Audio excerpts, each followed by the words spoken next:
Okay, a couple of things.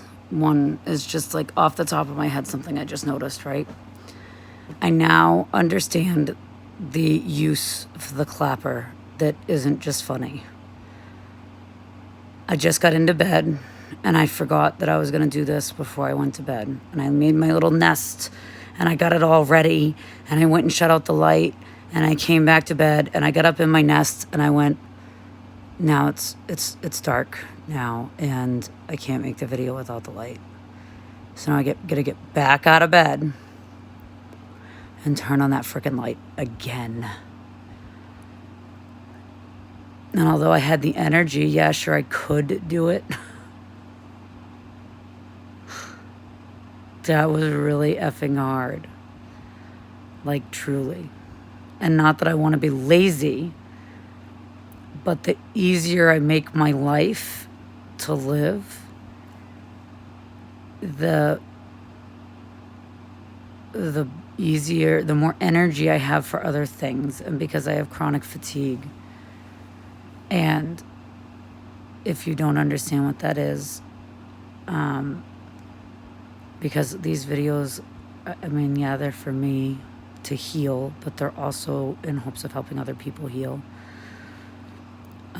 Chronic fatigue is now called Systemic Exercise Intolerance Disorder, SEID. And what that means in layman's terms, and probably the very short of it, like short down and dirty of it, is I only have so much energy. And if you've never heard of the spoon theory, maybe I'll make a note to do that in another video too. Yeah, the spoon theory, look it up. It's for chronic illness, and I think most people that have chronic illness have chronic fatigue. Because the extra effort, I guess, it takes for us to do things is, because of our disabilities, right, is exhausting. Whether they be mental or physical, and I want to make sure I make that distinction too. Even if you just have a mental, I don't want to say even if you just, that's not the right words, because mental illness is very serious, and I have recently made that realization. I mean, I always knew that, but I just wanted to make sure that I realized it within myself. And although I was doing a great job of taking care of everybody else, and everybody else had all their needs met, mine weren't, because of my stuff, and I'm trying to do a better job of that. So that's what I wanted to say about that. And I will get back to what I said I was going to do last night, which I don't even remember what it is. I got to rewatch the video, honestly. Like, I was that tired then, and I'm that tired now. But good news, I have resources. Right? This is very frustrating for me because I used to be very quick, and my memory was a steel trap. If you knew me, you know. If you don't know me, I was a critical care nurse, and I didn't need my chart to tell you almost anything about my patient, usually. And once I got to know the patient well, I didn't need my chart to tell you vital signs for days, treatments for days, labs for days, interventions, like why that stuff changed. Like, when I mean my mind was the steel trap, it was a steel trap. And now it's like a goddamn colander. And I feel like I might have even said that in another video. Right. So I'm digressing because I'm tired. I wanted to like focus for a second, right? So I wanted to just visit the fact that it's 9/11 today. And I didn't realize it towards the end of the day, because sometimes dates are irrelevant for me, and that might seem lucky, but it really isn't. It's a pain in the ass. It's, you know, it's sad too, right? I mean, it's not a pain in the ass. It's sad too, right? Because I often don't need to note the day when I don't have something like scheduled. Like, I didn't have anything that was a date thing today, like an appointment or anything like that, right? So I didn't know what day it was. You know, like when you're on vacation, you're like, shit, is it Wednesday or Thursday? my life can be like that for me almost every day. In fact, usually I have to remind myself several times a day what day of the week it is. And that's because I don't use it. Maybe as I use it more, it'll come back. But that's just kind of the thing about being disabled, right? And it's not because I don't work. It's because it's again, that's one of those things that just it takes too much. I don't, yeah, that's the true reality of it. It takes too much work sometimes to remember the day. Maybe that'll fix as I fix other things, but that's what it is for now. So 9/11.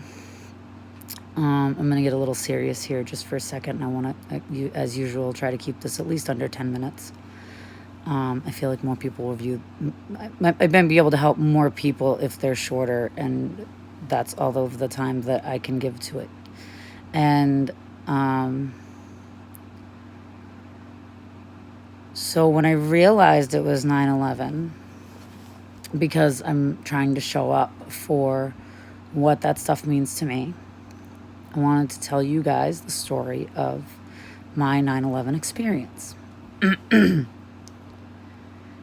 9/11, my son, my 21-year-old son, was like one of the cutest babies. I thought he was one of the cutest babies ever anyway. Like, I think we always feel like that about our kids, but like, oh my God, the pictures.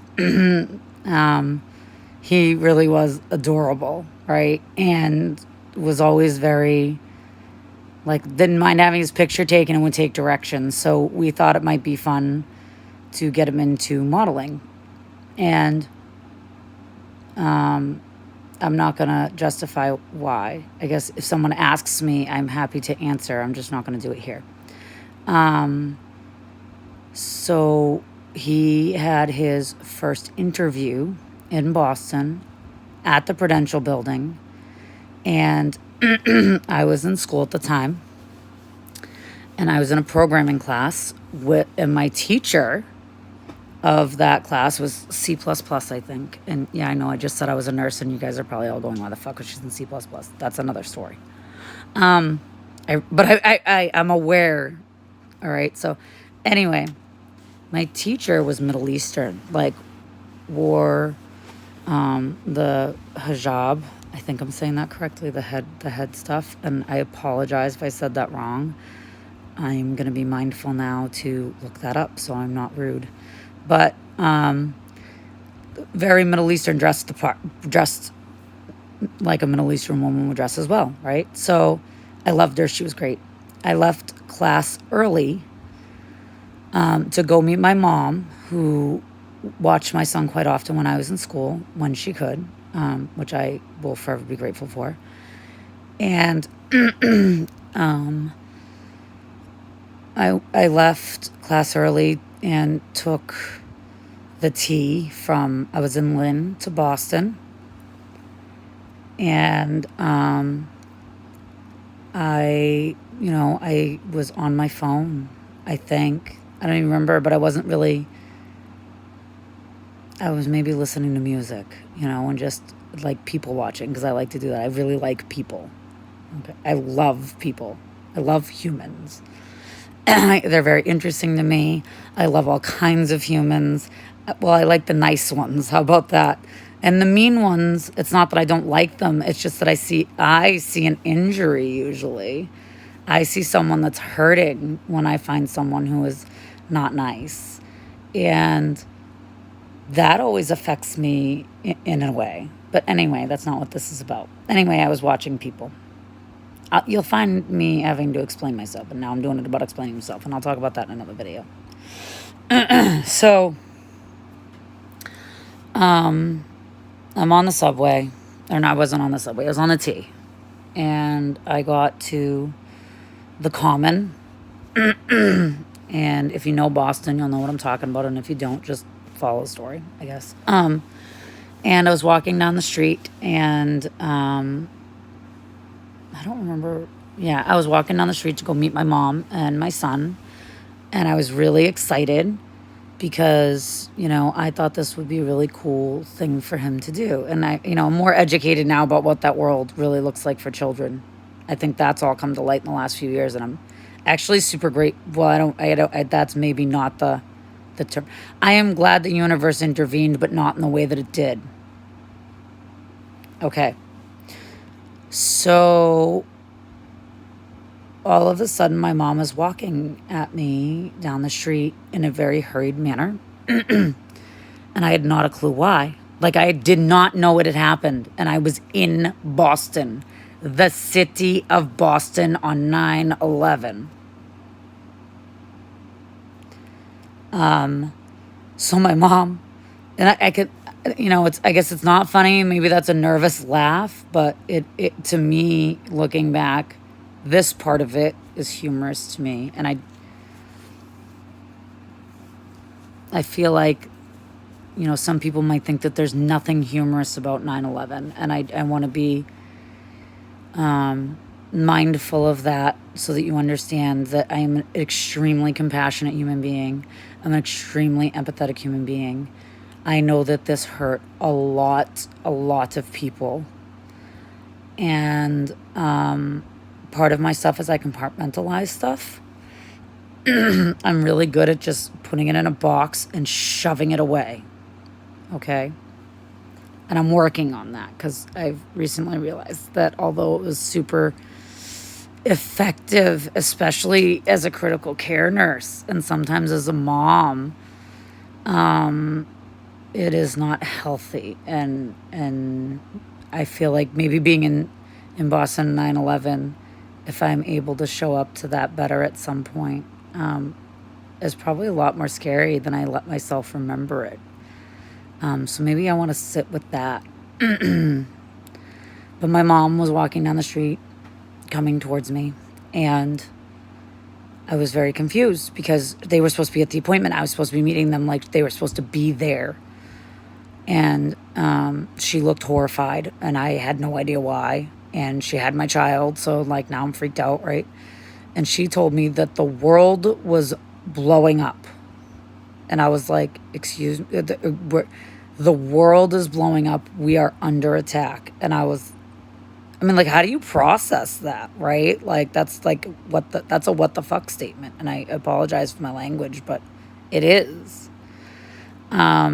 So we had to stay in Boston too. Like, this is the kicker, right? So now, of course, we wanted to get out of Boston. And because technology is not what it is now, we had made a plan to meet my sister and her boyfriend, I think at the time, or just her friend. I don't remember if they were dating or not at that point. Honestly, it is what it is. Either way, her and a friend were coming into Boston, and we had a plan to meet at the Common at 1. Now, we all know what time 9/11 happened. I met up with my mom maybe 10:30. Like, I know that the stuff happened when I was on the T on my way in.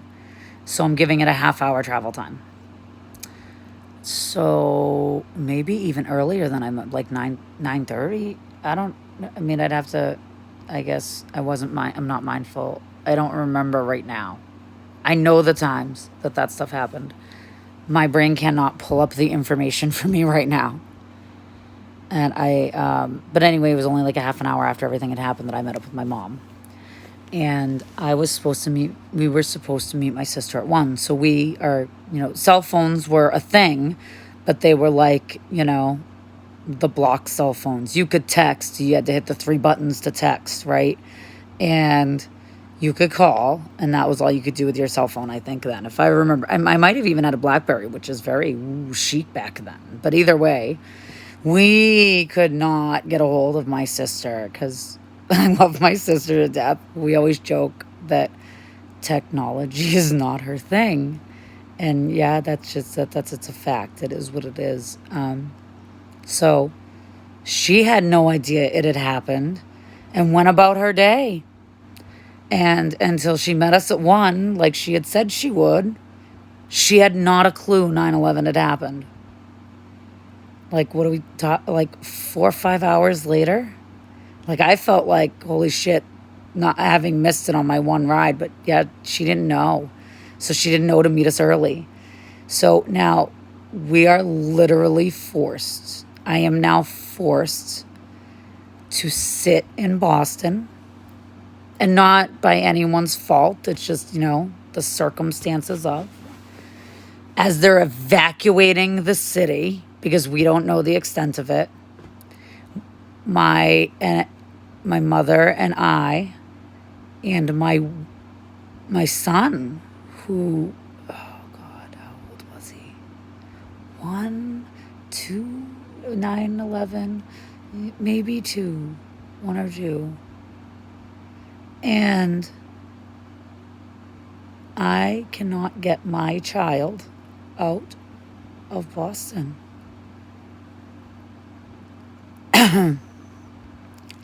And I was so scared. So scared. Because everybody else was.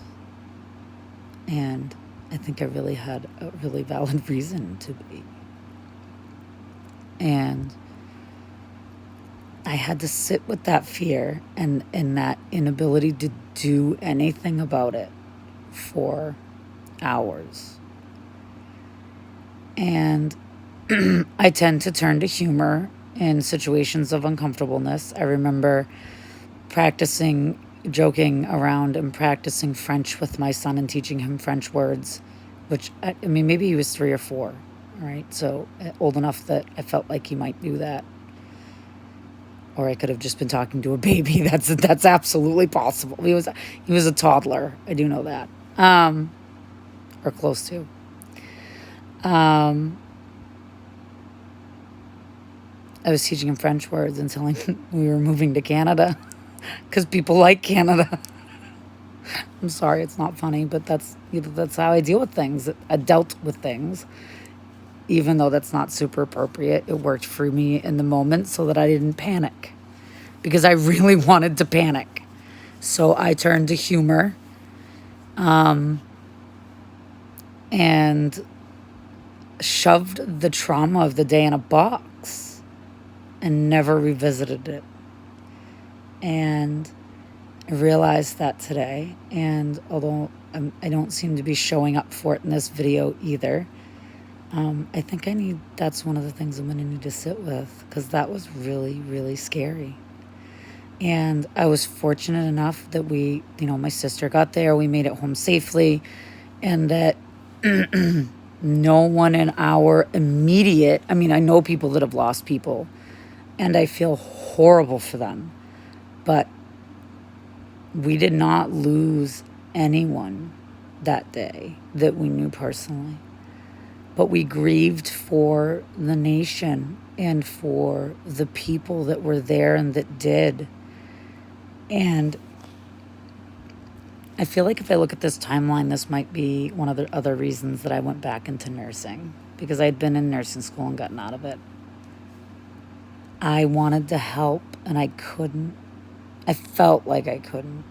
I was 20, maybe 21. And I was in school for engineering instead of nursing at the time. And I had a small child and I did not have funds.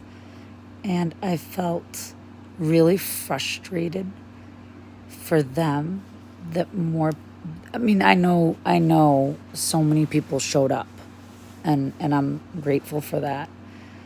Because it was really hard for me not to show up and to not be able to show up. And I am fully aware that 9/11 is not about me. I am sharing my experience about 9/11. Yeah. So I thought it was 9/11. And in order to honor it, I wanted to share my story about how that went for me.